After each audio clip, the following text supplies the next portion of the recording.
Hello दोस्तों, GS classes में आप सबका स्वागत है। तो हम आपके लिए आज लेकर आए हैं मध्यकालीन भारत में मुग़ल बादशाह, जिसमें हम बाबर, हुमायूं और शेर सूरी का जिक्र करेंगे। उससे पहले आप हमारे चैनल पर पहली बार आए हैं तो आप हमारे चैनल को सब्सक्राइब करके हमें मोटिवेट करें, ताकि हम आपके लिए इससे भी अच्छे टॉपिक पर वीडियो लाएं और हमारे वीडियो को शेयर भी करें। तो चलते हैं हम अपने क्वेश्चन पर। तो हमारा पहला क्वेश्चन है,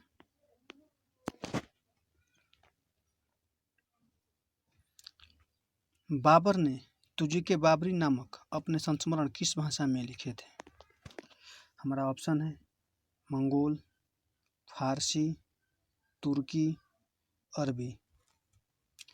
तो तुझे बाबरी ने अपने आत्मकथा यानी कि अपने संस्मरण तुर्की भाषा में लिखा था।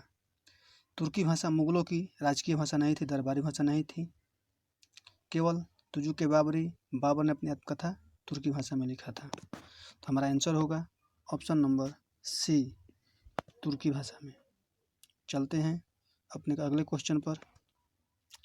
निम्न में से किसका अपने समकालीन मुगल बादशाह के साथ मिलान गलत हुआ है? तो आपको बताना है कौन सा गलत है।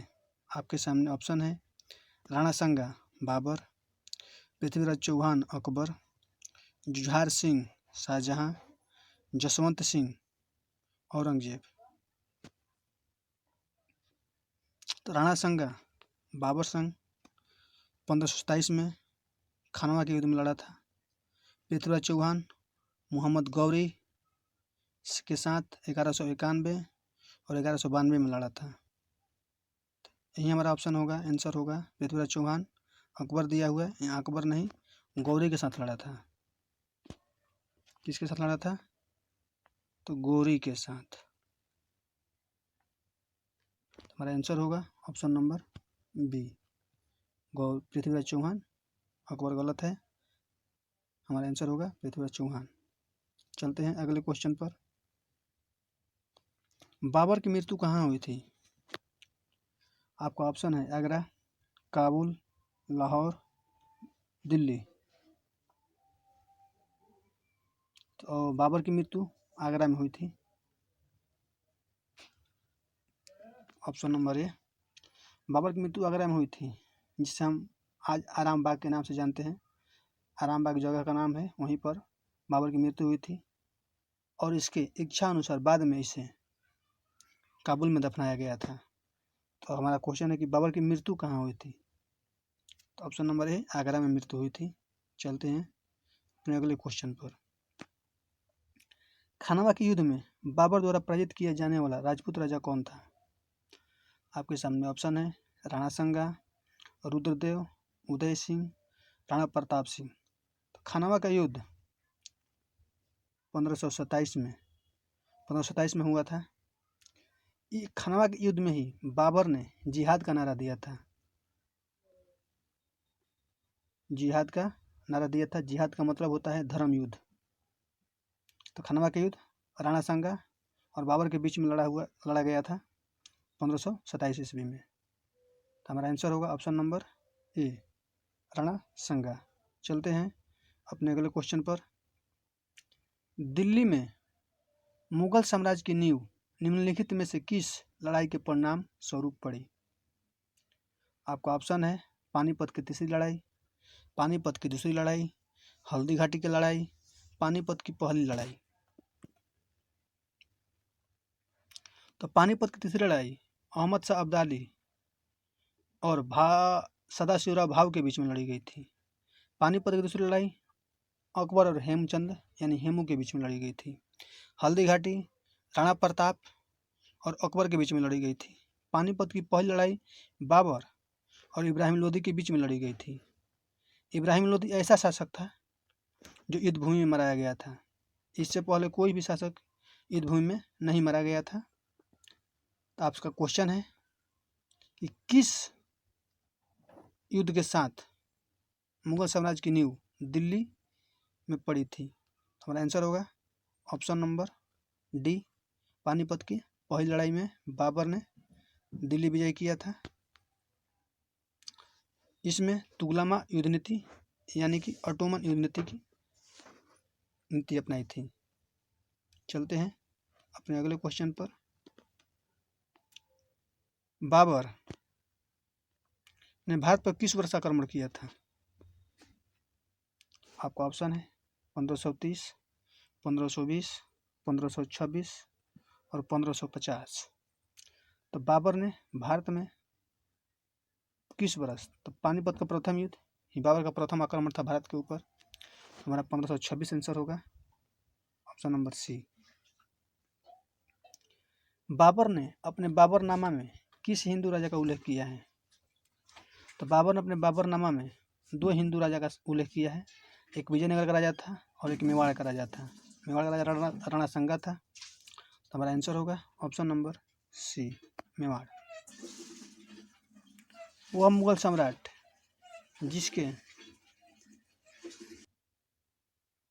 जिसके जीवन से धैर्य और संकल्प से सफलता की शिक्षा मिलती है।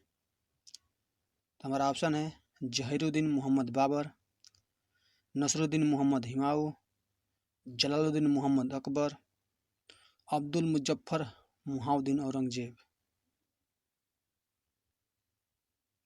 हमारा आंसर होगा option number A, Babur. Babur के जीवन से धैर्य और संकल्प की सफलता मिलती है। यहीं पर हमारा एक मोटिवेशन लाइन है जो बाबर द्वारा बोली गई है अपने पुत्र हुमायूं के लिए। बाबर ने अपने पुत्र हुमायूं से कहा था, संसार उसका है, संसार उसका है जो परिश्रम करता है। किसी भी आपत्ति का मुकाबला करने से मत चूकना। परिश्रम, हीनता और आराम बादशाह के लिए हानिकारक है। यह मोटिवेशनल लाइन है। इससे हमें भी शिक्षा मिलती है कि हमें कोई भी परिस्थिति, किसी भी परिस्थिति में हमें अपनी पढ़ाई नहीं छोड़ना चाहिए। तो चलते हैं अपने अगले क्वेश्चन पर।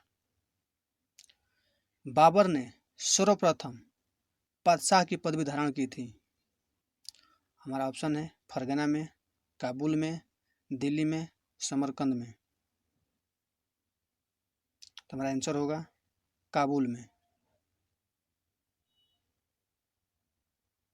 1504 ईस्वी में काबुल विजय की और 1506 में बाबर ने अपने पूर्वजों द्वारा धारण की गई उपाधि मिर्जा का त्याग किया और बादशाह की उपाधि धारण की।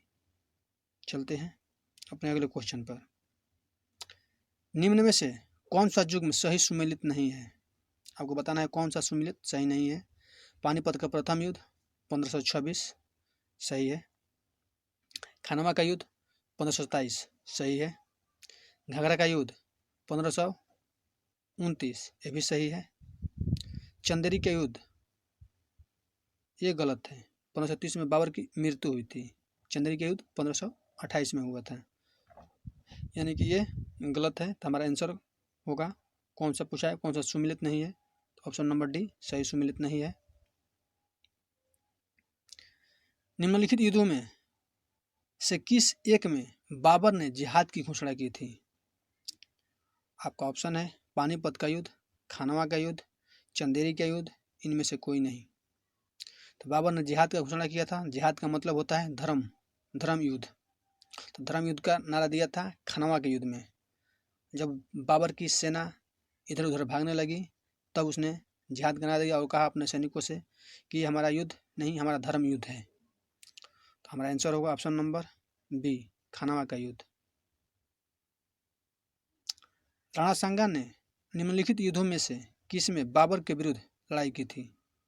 राणा सांगा ने निम्नलिखित युद्धों में से किस में बाबर के विरुद्ध लड़ाई की थी? हमारा ऑप्शन है पानीपत का युद्ध, खानवा का युद्ध, चंदेरी का युद्ध, घाघरा का युद्ध।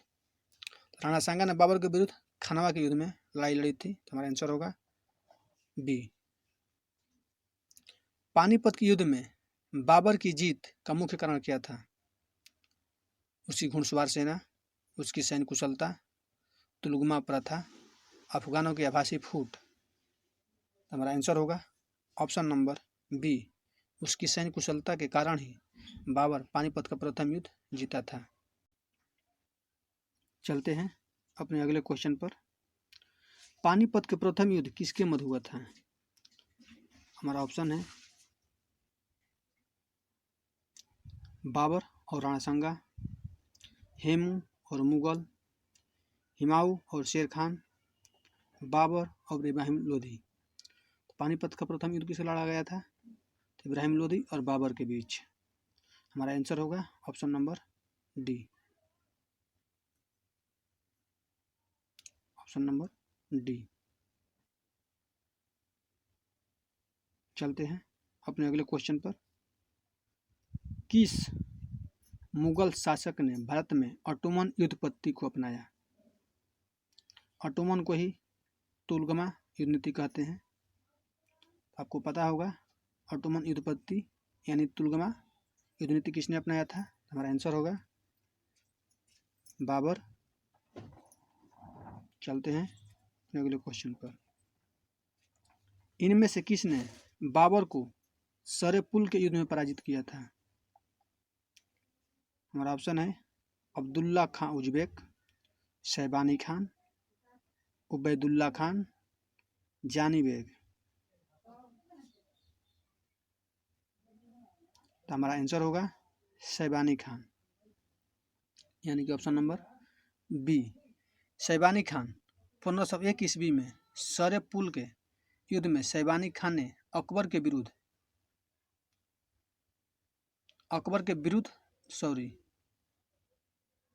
शैबानी खान ने बाबर के विरुद्ध लड़ाई लड़ी थी, जिसमें बाबर पराजित हुआ था और उसे मध्य एशिया से खदेड़ दिया था। इसी युद्ध में शैबानी खान ने सर्वप्रथम तुगलमा पत्ती का प्रयोग किया था। यहीं से बाबर ने तुगलमा पत्ती सीखकर भारत में पानीपत के प्रथम युद्ध में उपयोग किया था। हमारा आंसर होगा शैबानी खान। बाबर को भारत पर आक्रमण करने के लिए आमंत्रित करने वालों में से एक आलम खान। हमारा ऑप्शन है इब्राहिम लोदी के संबंधी थे तथा वह दिल्ली के राज सिंहासन के दावेदार थे। इब्राहिम लोदी के संबंधित थे जिसने दुर्व्यवहार किया गया और उसे देश से निष्कासित कर दिया गया था।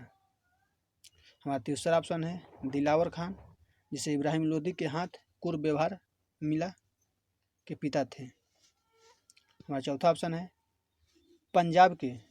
पंजाब प्रांत के एक उत्तराधिकारी थे जो अपनी जाति के प्रति इब्राहिम लोदी के व्यवहार से अत्यधिक असंतुष्ट थे। तो हमारा आंसर होगा बाबर को भारत पर आक्रमण करने के लिए आमंत्रित करने वाले उसमें से एक आलम खान थे जो इब्राहिम लोदी के संबंधित थे और वह दिल्ली के राज सिंहासन के दावेदार थे, यानी कि आलम खान उसका चाचा था और वो दिल्ली के राज सिंहासन का दावेदार था। इसीलिए उसने बाबर को आमंत्रण किया था इब्राहिम लोदी से जंग लड़ने के लिए। हमारा आंसर होगा ऑप्शन नंबर ए। निम्नलिखित में से किस स्मारक का निर्माण शेर शाह ने करवाया था? हमारा ऑप्शन है दिल्ली के किला या कोहना मस्जिद, जौनपुर का अटाला मस्जिद, गौरी का बारा सोना मस्जिद, दिल्ली का कुबत उल इस्लाम मस्जिद। तो हमारा आंसर होगा दिल्ली के कुला या कोहना मस्जिद 1541 ईस्वी में दिल्ली में बनवाया गया था शेरशाह सूरी के द्वारा। हमारा आंसर होगा ऑप्शन नंबर ए। कब बना था? तो 1541 में। 1541 में दिल्ली कोहना मस्जिद बनाया गया था। चलते हैं अपने अगले क्वेश्चन पर। कृषकों की सहायता के लिए किस मध्यकालीन भारतीय शासक ने पट्टा एवं कबूलियत की व्यवस्था प्रारंभ की थी? हमारा ऑप्शन है अलाउद्दीन खिलजी, मोहम्मद बिन तुगलक, शेरशाह, अकबर। तो कृषकों की सहायता के लिए मध्यकालीन शासक जिसने पट्टा और कबूलियत की व्यवस्था प्रारंभ किया था वो था शेरशाह सूरी, यानी कि ऑप्शन नंबर सी। चलते हैं अपने अगले क्वेश्चन पर। शेरशाह सूरी का अंतिम अभियान निम्नलिखित में से किस राज्य के विरुद्ध था? हमारा ऑप्शन है कलिंजर, मालवा, कनौज, गौड़। तो हमारा आंसर होगा ऑप्शन नंबर ए कलिंजर। 1545 ईस्वी में शेरशाह ने कलिंजर विजय के समय मारा गया था 1545 में। जिस समय कलिंजर विजय पर शेरशाह सूरी गया था उस समय कलिंजर का राजा था राजा कीरत सिंह। चलते हैं अगले क्वेश्चन पर। शेरशाह के अंतर्गत तांबे के दाम और चांदी के रुपये का विनिमय दर क्या थी? हमारा ऑप्शन है 16:1, 32:1, 48:1, 64:1। तो हमारा आंसर होगा ऑप्शन नंबर डी। तांबे का दाम और चांदी के रुपये का अनुपात 64:1 था। चलते हैं अपने अगले क्वेश्चन पर। चांदी का सिक्का शुरू किया गया किसके द्वारा? हमारा ऑप्शन है अकबर, शेरशाह, अलाउद्दीन खिलजी, बख्तियार खिलजी। तो हमारा आंसर होगा शेरशाह सूरी द्वारा चांदी का सिक्का जारी किया गया था। चलते हैं अपने अगले क्वेश्चन पर। निम्नलिखित में से किस सुल्तान ने पहले हजरत आला की उपाधि अपनाई और बाद में सुल्तान की? हमारा ऑप्शन है बहलोल लोदी, सिकंदर लोदी, इस्लाम शाह सूरी, शेरशाह सूरी। तो हमारा आंसर होगा सी शेरशाह सूरी। 1534 ईस्वी में बंगाल का शासक नुसरत शाह को पराजित करके शेर खान ने हजरत आला की उपाधि धारण की और 1539 ईस्वी में चौसा के युद्ध में हिमाऊ को पराजित करके शेरशाह की उपाधि धारण की थी। तो शेरशाह हमारा आंसर होगा ऑप्शन नंबर सी। हिमाऊ ने चुनार दुर्ग पर प्रथम आक्रमण कब किया था? तो हमारा आंसर होगा हमारा ऑप्शन है 1532, 1531, 1533, 1536। इसमें हमारा आंसर होगा 1532। दोस्तों बीपीएससी में जो 1532 आंसर दिया हुआ था, लेकिन इसका ओरिजिनल आंसर 1531 होगा, लेकिन बीपीएससी के हिसाब से 1532 होगा। कहीं कहीं 1531 भी आंसर आता है, तो इसलिए हमारा 1531 भी आंसर हो सकता है, लेकिन इसमें आंसर 1532 दिया हुआ था। चलते हैं अपने अगले क्वेश्चन पर। अगर दोनों ऑप्शन में होगा तो 1532 ही आंसर हमारा राइट होगा, और 1532 ऑप्शन में नहीं रहेगा और 31 रहेगा तो 31 हमारा राइट आंसर होगा। अगर ऑप्शन में दोनों रहेगा तो 1532 हमारा राइट आंसर होगा। चलते हैं अपने अगले क्वेश्चन पर। निम्नलिखित में से किसने अपने बादशाह पति के लिए मकबरे का निर्माण करवाया था? शाह बेगम ने, हाजी बेगम ने, मुमताज महल बेगम ने, नूरसिना बेगम ने। तो हमारा आंसर होगा हाजी बेगम, यानी कि ऑप्शन नंबर बी हाजी बेगम ने। हाजी बेगम 1560 के दशक में 1560 के दशक में बनवाया था। इस मकबरे का नक्शा मीर मिर्जा गियास जो ईरान का था वो तैयार किया था। श्वेत संगमरमर से बना यह भारत का प्रथम दोहरा गुंबद वाला मकबरा है। तो हमारा आंसर होगा हाजी बेगम ने अपने पति हिमाऊ की मकबरा बनवाई थी। तो हमारा आंसर होगा बी हाजी बेगम। चलते हैं अगले क्वेश्चन पर। निम्नलिखित मध्ययुगीन शासकों में से कौन एक उच्च शिक्षित था? हमारा ऑप्शन है बलबन, अलाउद्दीन खिलजी, इब्राहिम लोदी, शेरशाह। हमारा आंसर होगा शेरशाह। शेरशाह जौनपुर से शिक्षा प्राप्त किया था, जो उस समय जौनपुर उच्च शिक्षा केंद्र माना जाता था, जिसे जौनपुर को पूर्व का सिराज भी कहा जाता है। हमारा आंसर होगा शेरशाह। फरीद जो बाद में शेरशाह सूरी बना, वह कहाँ से शिक्षा प्राप्त की थी? हमारा ऑप्शन है सासाराम, पटना, जौनपुर, लाहौर। हमारा आंसर होगा सी जौनपुर। चलते हैं अपने अगले क्वेश्चन पर। निम्नलिखित में से किन दो शासकों के मध्य 17 मई 1540 को कनौज के पास युद्ध हुआ?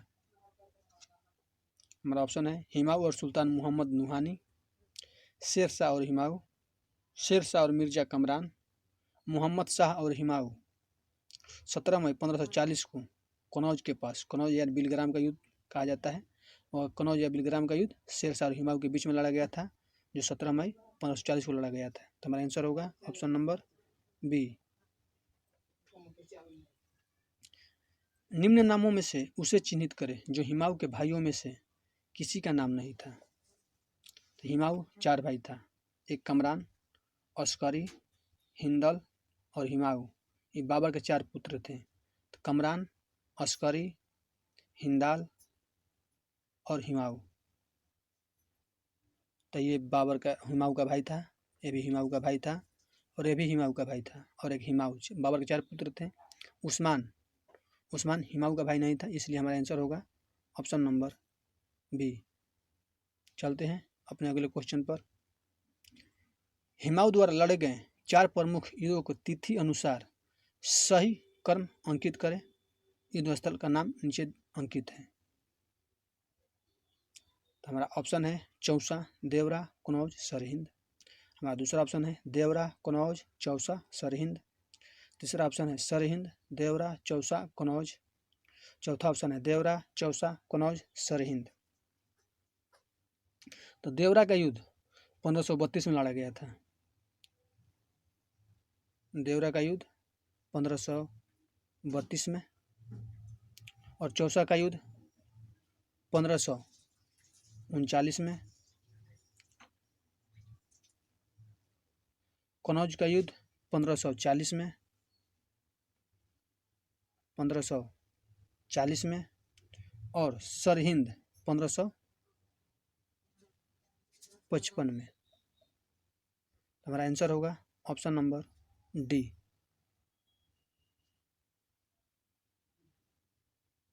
चलते हैं अपने अगले क्वेश्चन पर। आज का क्वेश्चन हमारा यहीं पर ख़त्म हुआ। आप हमारे चैनल पर पहली बार हैं तो हमारे चैनल को सब्सक्राइब करें, शेयर करें, कमेंट करें। तो ऐसे ही वीडियो पाने के लिए हमारे चैनल को सब्सक्राइब करें, और हमारे चैनल को सब्सक्राइब करके हमें मोटिवेट करते रहिए, ताकि मैं यहाँ आपके लिए इससे भी अच्छे इससे भी डीप क्वेश्चन ला सकूँ।